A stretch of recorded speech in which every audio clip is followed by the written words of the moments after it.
reka ngusuhuze kandi nkwifurize ikaze we mukunzi wacu ubasha kuba ugenda udukurikira uri mu bice bigiye bitandukanye. Biraterwa n'ingengabihe y'aho udukurikira uherereye.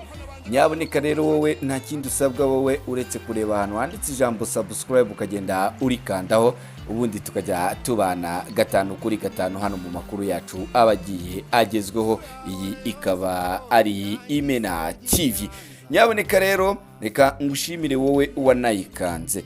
Mu makuru yacu rero muri iri joro turaza kuba tugenda duca mu ikipe ya Rayon Sport. Rayon Sport ni byinshi biri kugenda bivugwa, dore ko magingo ngaya nyuma yaho ikipe ya Rayon Sport ku munsi w'ejo ije kugenda imanurira umukinnyi ukomeye cyane, nta wundi akaba yaraturutse mu gihugu cya Gabo. Turaza kuba tugenda tugaruka ku byiwe, dore ko nyaboneka uno munsi yari yaje kugenda akomeza imyitozo.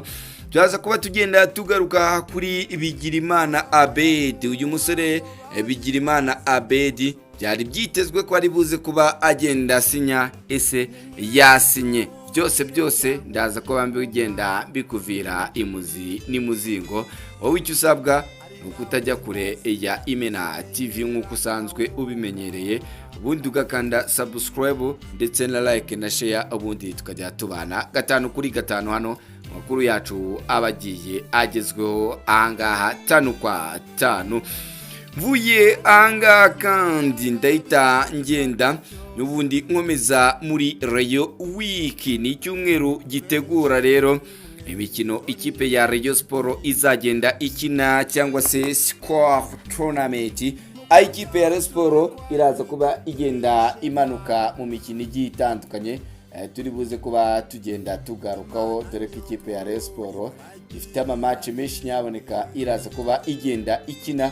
Turaza kuba tugenda tugaruka kuri calendrier yuko amamatch yose ateye ndetse nuko agiye ahagaze ahangaha gatanu kuri gatanu. Nakindi rero nyaboneka wowe usabwa uretse kutajya akure cyane, ndaza kugenda ngaruka kubirebana n'abafatanya bikorwa bakomeje kuba bagenda baba benshi cyane hano kuri Rayon Day, dore ko ikipe ya Rayon Sport izashora akayabo k'amafaranga ahangaha. Turaza kuba tugenda tubigarukaho, ariko nayo ikabivuga iti tuzagenda tuyagaruza cyane kuko turazi yuko mu byo tuzatanga yaba mu kibuga ndetse no hanze y'ikibuga tuzaba tugenda turushaho kuba twagenda tubigaruza. Barazabigaruza gute rero? Byose nahangaha gatanu kuri gatanu. Nangira amakuru yacu rero ndaza kuba ngenda nyahera n'ubundi hano mu ikipe ya Rayon Sport. Rayon Sport ku munsi w'ejo nibwo yagiye izana Shaso, umwe mu bakinnyi n'umukinnyi navuga ko umukinnyi ukomeye cyane, nkanjye wari uri mu myitozo aje kugenda ndeba imyitozo. Umwe mu bakinnyi ubona ko bazatanga icyizere cyane, umusore wiyaminiye nyaboneka, ubona ko afite baro ku kirenge ahangaha mu ikipe ya Rayon Sport. Nyaboneka navuga n'abantu bagende bitega byinshi uyu musore azagenda akora, kuko ibyo kuvuga ngo bamuhaye kuba yakora ayigeragezwa iminsi igera kuri 3, ariko magingo ngaya uyu musore w'ikipe ya Rayon Sport bitegerejwe yuko igihe bamuhaye kizarangira ku wa gatanu, ariko buri muntu wese wari uri mu nzove ndetse na buri muntu wese uri kugenda areba imyitozo y'uyu musore nta kindi ari guhita akora uretse guhita avuga ati uyu musore mumuha amasezerano hakiri kare, kugira ngo hatagira ahubwo n'indi kipe rwose yabasha kuba yaza ikaba yahita itwara uyu musore. Abantu benshi rero bitewe nuko ni umusore ufite amacenga, ni umusore ufite imoso yihuta cyane, n'umwe mu basore navuga ni bafite n'imbaraga kumukuraho baro bigoranye cyane, kandi ubona ko n'umwe mu basore bari dangerous cyane imbere y'izama. Navuga ni nono Fahinganye abonye umuzaza umupasa, yaba Fahinganye yaba Big Bero, mwe mu bataka nabo bakomeye cyane ikipe ya Rayon Sport yagiye imanura uyu mwaka. Navuga ni babonye abasore bazagenda babafasha cyane kuba bagenda bitwara neza hano muri shampiyona. So nyuma rero yuko uyu musore mu nzove abakunzi b'ikipe ya Rayon Sport nago wabihishamo baje guhita bamukunda. Ikipe ya Rayon Sport ikaba kuyu munsi mu gaseke narivuga ko nari nkubikiye yari ifite gahunda yuko iribuze kuba igenda imanura uyu numwe mu basore navuga ko guturuka mu gihugu cy'u Burundi. Transfer ikipe ya Rayon Sport yari imaze igihe kinini igenda iri run abantu benshi bagendaga bavuga bati nyaboneka kuyu munsi uyu musore araza ko bagenda agaragara ahangaha ku kibuga cy'imyitozo hano mu nzove yamaze kugenda asinya, ariko ntabwo byaje kugenda bicamo. Uyu Abedi uri muri hoteli imwe hano kwirebero, uyu musore imwe muri hoteli z'abaperezida cyangwa se za bamwe mu bagabo bari muri abasaza bayobora ikipe ya Rayon Sport, ntago byaje kugenda aboneka kwa sinya. Yaboneka turaza ko batugenda tubinabigarukaho neza nibiza kugenda bikunda kubera ko hari impamvu yaje kugenda ibamo.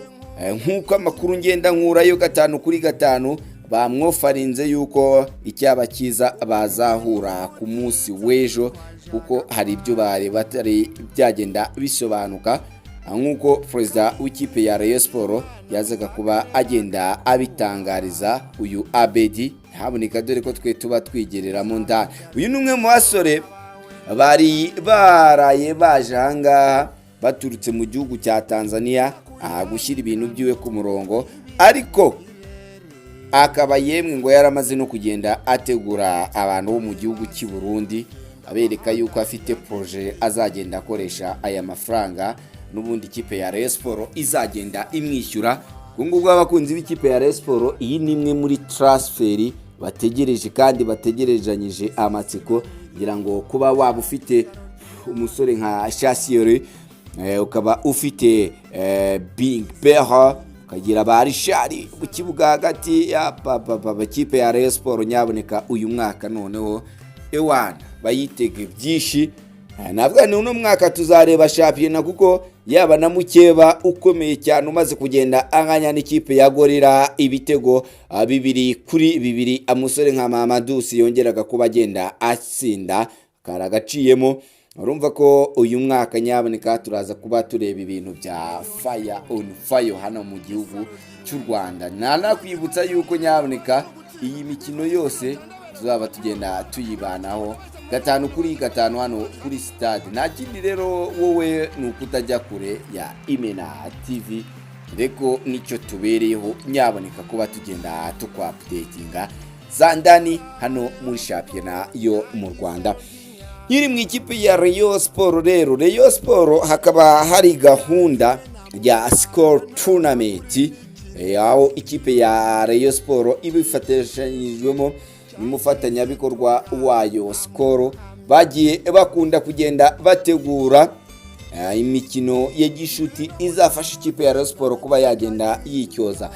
Kuwa 5 w'icyumweru gitaha ubwo abari mu karere ka Butare, nyaboneka mwitegure kugenda mwakira ikipe ya Rayon Sport, kuko Rayon Sport iraza kuba iri kugenda itana mu mvuto n'ikipe y'Amagaju muri match izabera ahangaha mu karere ka Ahuye kuri stade Mpanabyaha cyangwa se Mpanabyaha nkuko abafana bagenda bayitirira ahangaha. Dore kundi mwaka navuga ni ikipe ya Rayon Sport nyaboneka iri imwe mu mastade yagiye ayigora cyane, bikaba ari nabyo byaje kugenda bituma inatakaza igikombe. Ariko mwibutse ko na mukeba w'ibihe byose iyi stade ntago yigize abasha kuba yagenda ayivaho. So nibyo ngibyo rero Rayon Sport irava i Butare kandi hitigaruka i Kigali, bikaba biteganyijwe ko kuwundi wa 5 izaba iri mu karere ka Rubavu, aho izaba yaje kugenda ikina n'ikipe ya Rutsiro. Ndetse hakaba hari n'amakuru avuga yuko bashobora kuba bagerageza uburyo bwose bwashoboka byaba ari ibikunda bakaba bagenda bakina n'ikipe ya Dauphin Noir. Iyi kipe ya Dauphin Noir akaba ari ikipe yo mu gihugu cya Repubulika na Demokarasi ya Kongo, nayo izaba yaje kugenda ikorera training ahangaha mu karere ka Rubavu. Byumvikane ko ikipe ya Rayon Sport izi training zose zikaba ari izizabasha kuba zagenda ziyifasha mbere yuko izagenda itana mu mvuto n'ikipe ya Young Africans yamaze kubigenda ikofirima yuko ku itariki 15 izaba iri muri stade Amahoro. Ni muri stade Amahoro rero ubu ngubu biba byamaze kuba bigenda binashyirwa hanze, nyamuneka umunsi w'igikundiro yuko kuba wabasha kuba wagenda uwitabira ari ukuba wujuje ibikurikira ngiye kuba ngenda ngutotorera hano 5/5. So nyaboneka wera ubu kano kanya kandi amatike akaba yamaze kuba agenda agera muri systeme. So nukuvuga ngo ni ikipe ya Rayon Sport match izagenda ibahuza n'ikipe ya Young Africans. Hano uko ibiciro bihagaze apa bro ni abazi stade Amahoro ukuntu yubatse, ni cya gice cyo hejuru gihera, kuko nicyo gice wavuga ko kizishyuramo amafaranga makeya, aho bazagenda bishyura amafaranga 3,000.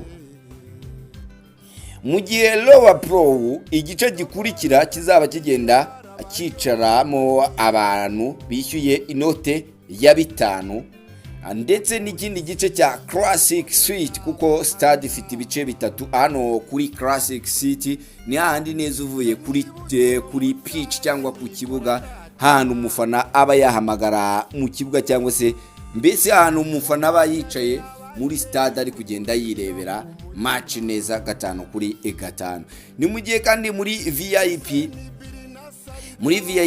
ni ibihumbi bigera kuri 30, VVIP ni ibihumbi 100, ndetse hano muri executive seat azaba ari ibihumbi 150, mu gihe muri Sky Box izaba ari miliyoni 2 z'amafaranga y'u Rwanda. ngira ngo nyaboneka murumva ko iyi match bagerageje kuba bagenda bayishyira balance.